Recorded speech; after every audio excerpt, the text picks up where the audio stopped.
Trains derail more often than we realize. Public transportation is often hailed as safe, but generally undesirable, especially in American culture. Just in Chicago, the CTA trains have derailed 27 times in the past 10 years. Trains are still some of the safest ways to travel, and thankfully these derailments didn't cause any major injury. These derailments and other public transportation mishaps are a small part of why America is so car dependent, outside of the bigger factors such as geography and the devil that was Henry Ford. However, we can see derailments more severe every single day on the most wonderful website on the internet, 4chan. 4chan.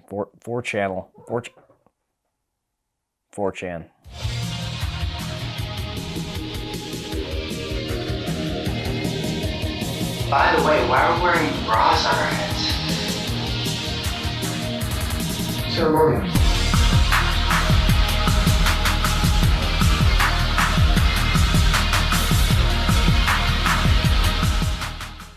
Threads are often destroyed by the illustrious dubs, euphoric trips, and heavenly quads. Do I really need to go into the context of this image? It's one of the most memorable scenes from American Psycho. Patrick Bateman sardonically points at his audio system before going into a pedantic, one-sided conversation about Huey Lewis and the news before murdering his business rival Paul Allen, played by Jared Leto of all people. The image was posted on 4chan as early as 2010 with regards to getting doppels. This is when the game began. Websites, when looked at through the lens of gamification, become much more interesting to interface with once you see how they work. For example, the obvious game, quote-unquote, with YouTube is view counts and subscribers. It's inherently built into the system and it's a form of social capital. It's how the website was designed from the ground up. Reddit has its controversial karma system, where posts and responses are rated with an upvote or a downvote. This system encourages a more performative angle depending on the subreddit or community you're in. There is a reward/fail state for your post or response. While the system is great for weeding out blatantly bad content, it often gives communities tunnel vision on what they want to see, not allowing for interesting or motivating discourse. Reddit has often been regarded as a hive mind of sorts. Reddit is, in many ways, a shrewd game of social capital monopoly. A more realized and arguably toxic version of this is Twitter. Social capital is segmented in many different features and ways of communication on the platform. It encourages its users to go viral by introducing two systems and promoting a post. Twitter is the most blatant example of its user base being completely limited by gamified systems. 4chan doesn't have a system inherent that is gamified from the start. It follows the ethos of forums where numbers on posts are gamified in some ways by the user.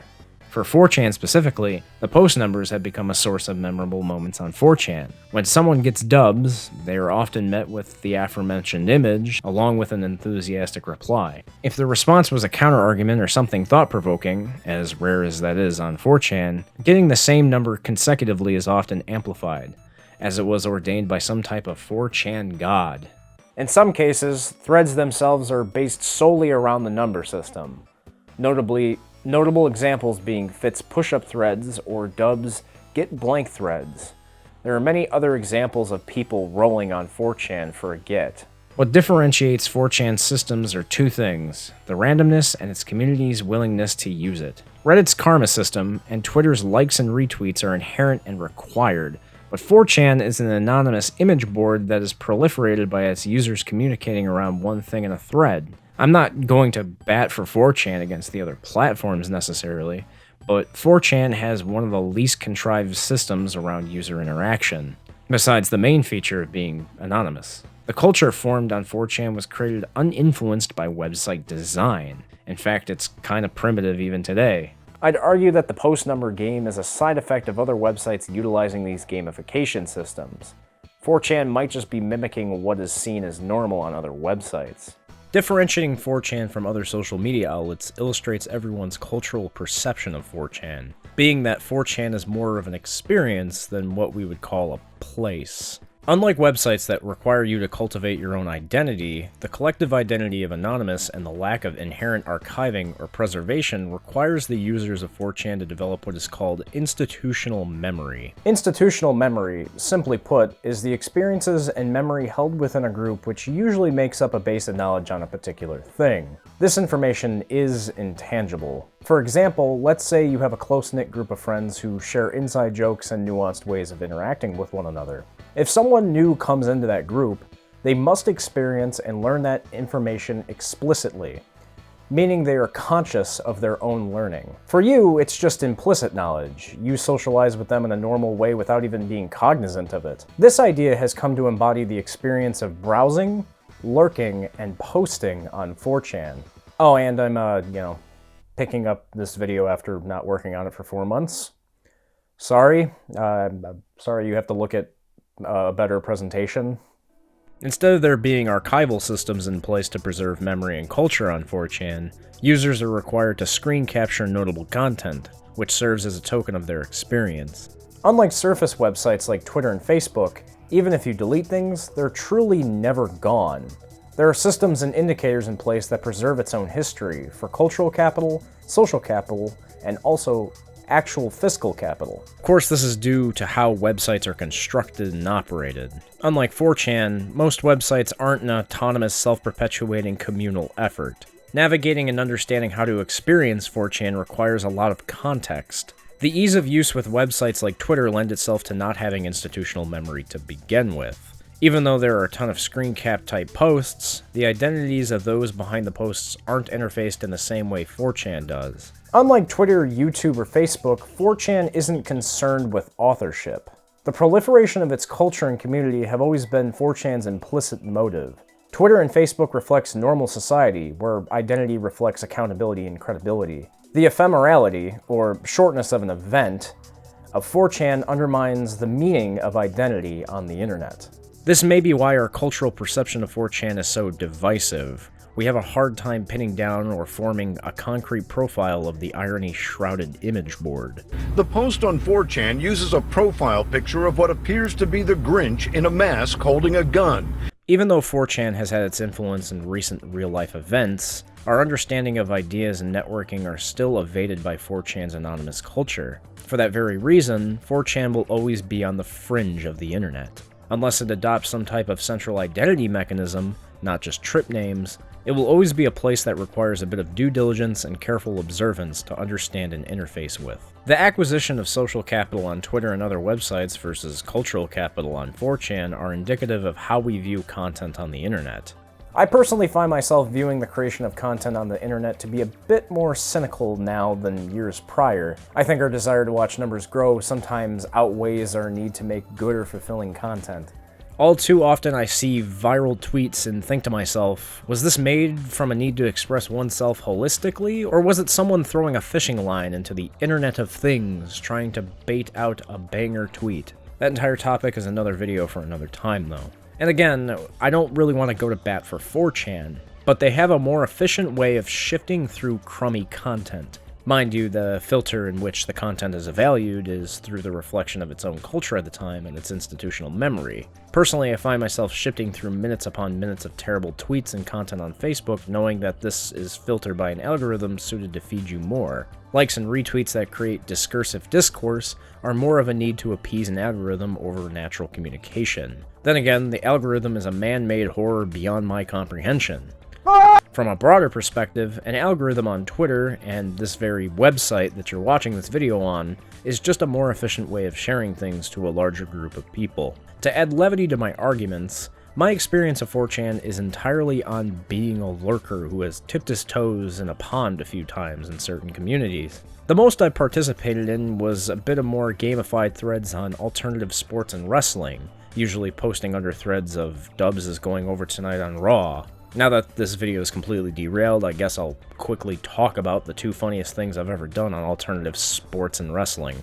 First, I created this image that spread like wildfire for a couple months during the What Culture Wrestling's huge popularity boom on YouTube around 2016 and 2017. I meant no ill will with this, but it's so hilariously childish. I love how I went out of the way to make the font as close to the original as possible.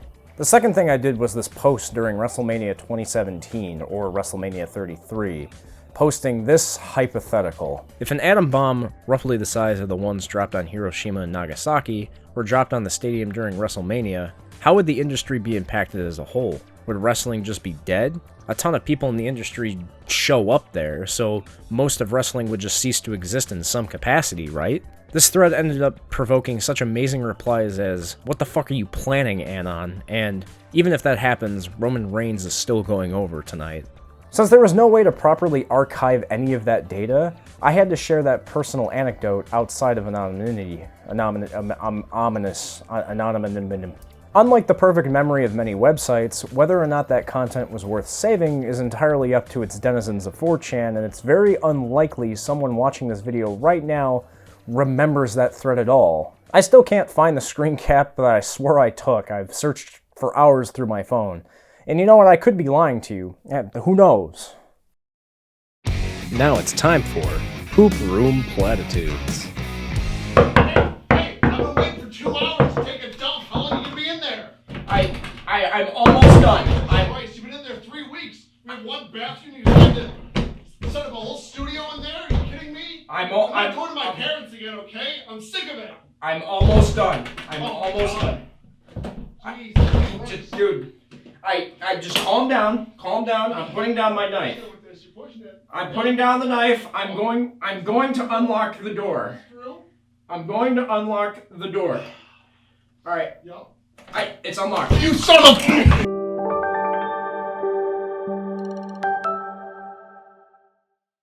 Hey, that was the end of the video. Wow, huh, cool. Remember greatest image on the internet? Well, it's looking a little bit different right now, at least. I haven't worked on them for a little while because, well, I had Flash Sember, and, you know, that was pretty friggin' sweet, dude. Yeah. I have a few other episodes. I know I said I had 14 more of these videos. Some of them are just not up to what I want, or not where I wanted them to be. Like this one, I got up to where I wanted it to be somewhat.